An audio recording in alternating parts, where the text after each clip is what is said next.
Hola a todos y bienvenidos a un nuevo vídeo en el canal. Como siempre digo, no olvides dejar tu like y suscribirte si te está gustando la dinámica. Y nada, dicho esto, comencemos.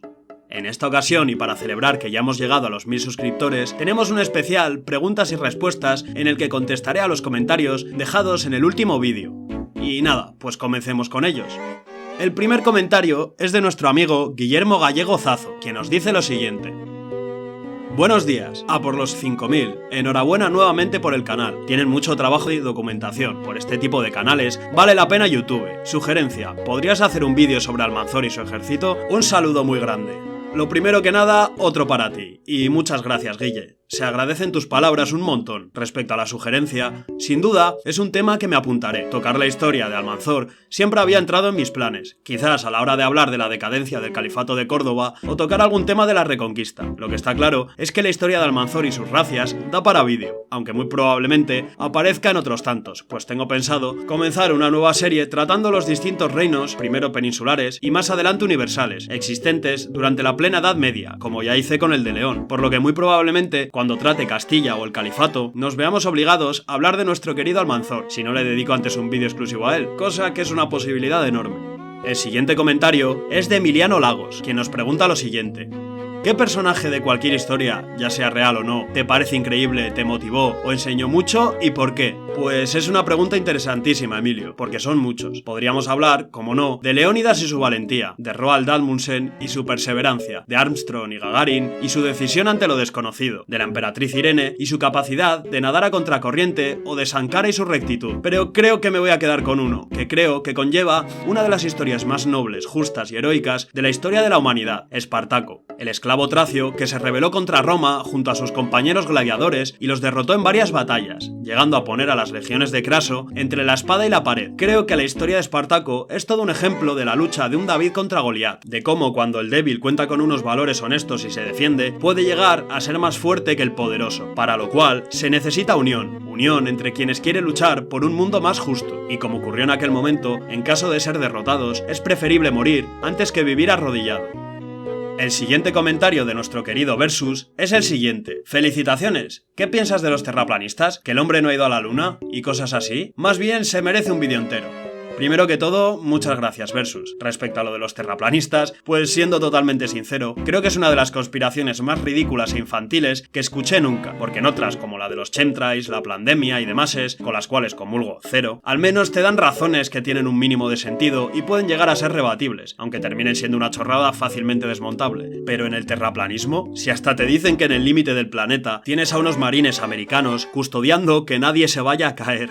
Para este caso, recomiendo mucho un vídeo del canal de la gata de Schrödinger llamado Debate Tierra Plana, en el que se ve el bajo y escaso nivel de los terraplanistas frente a quienes les rebatían, que tumbaban sus teorías respecto a lo de que el hombre ha ido o no a la luna. Ahí tengo más dudas, pues pese a que, como indiqué antes, en caso de hacerlo, Armstrong fue todo un héroe, existe la posibilidad, muy viable, de que fuese un acto propagandístico de los americanos en plena carrera espacial, que estaban perdiendo de manera estrepitosa frente a los cosmonautas. De todos modos, no se sabe, así que tarde o temprano terminaré dedicándole un vídeo a esto. De primeras, ya me lo he apuntado.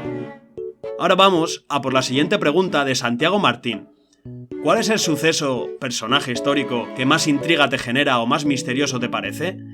Pues aquí, si no es molestia, Santi, voy a dividir la pregunta. El personaje histórico que más me ha interesado y más intriga ha suscitado en mí es el del rey Arturo, o más bien, el nombre real de sobre quien se basó la leyenda. Ambrosio Aureliano, este fue un caudillo britano-romano que acaudilló a las tropas britano-romanas tras la salida de las legiones de Britania frente a los anglos, sajones y jutos durante mediados y finales del siglo V. También pudo ser un tal Lucio Artorio, un comandante romano destinado en Britania durante el siglo III después de Cristo, que se encargó de comandar la legión sexta Vitrix en defensa del muro de Adriano frente a los pictos. En fin, es difícil de saber la realidad tras el mito, pero desde luego que siempre llamó mucho mi atención tras leerme la trilogía Crónicas del Señor de la Guerra de Bernard Cornwell, muy recomendable y que se ha convertido en, de lejos, mis libros favoritos. Esta trilogía basa sobre una figura supuestamente histórica del caudillo britano-romano Arturo. Respecto al suceso, todas aquellas desapariciones misteriosas siempre han llamado mi atención, donde he de destacar el enigma del vuelo 19, desaparecido mientras atravesaba el Triángulo de las Bermudas, con las míticas últimas palabras de uno de sus pilotos. No estamos seguros de dónde estamos, nos hemos perdido. Es como si los radares y brújulas no funcionasen. Creo que deberíamos encontrarnos a unas 225 millas al noroeste de la base. Parece como si estuviéramos... Y aquí termino.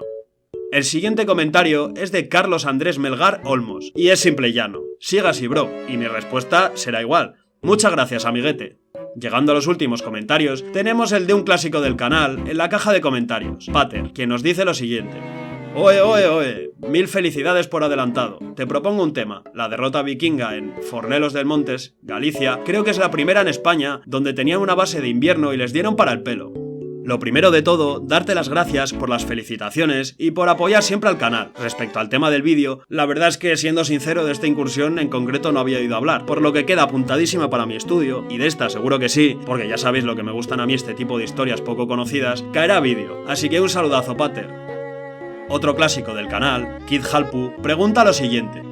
¿Cuál es tu posición hacia la religión en general? Pues cuando era joven y adolescente siempre fui ateo, mas con el tiempo evolucioné hacia una posición agnóstica e incluso en ocasiones siento que tengo algo de fe en alguien o en algo que no puedo describir con palabras, por lo que, al menos por el momento, prefiero continuar declarándome agnóstico. Respecto a la religión en general, creo que ha tenido un papel fundamental en el desarrollo de los primeros imperios y civilizaciones, como elemento de cohesión e incluso administrativo, como era el caso mesopotámico. Con los años, muchas religiones, como ocurrió en la Europa medieval con el cristianismo, se individualizaron y convirtieron en pseudocompañías cuyo único fin era gozar de más y más riqueza, olvidándose de la fe. Sin duda alguna, en la actualidad, al menos en Occidente, la religión es una actividad secundaria y me parece fenomenal que la gente la practique, sea creyente y demás. Si bien es cierto que religiones como el sintoísmo, el cristianismo, el budismo, etc. han sabido evolucionar de una forma mucho más moderna que otras que prefiero no nombrar por aquí. La última pregunta es de Stormboy, que nos pregunta lo siguiente. ¿Quién fue el personaje más relevante en la historia de la humanidad?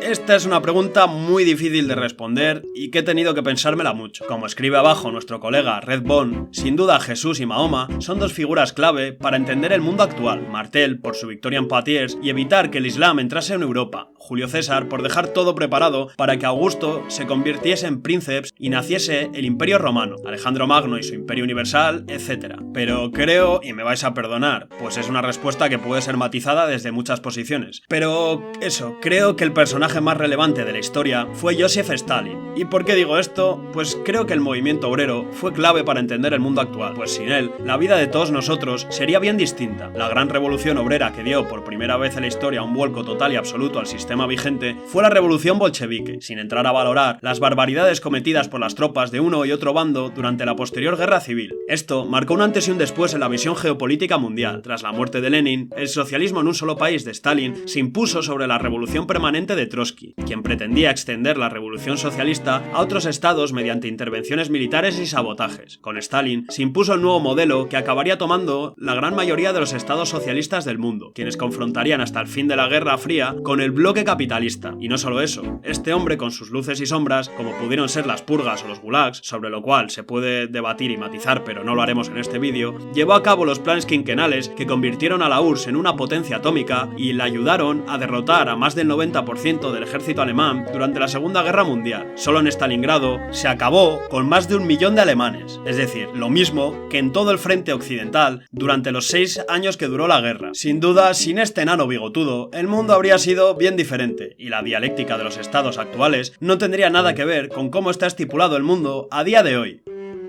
Y hasta aquí el vídeo. Espero que os haya gustado y nada, no olvides dejar tu like y suscribirte y eso, nos vemos en la próxima.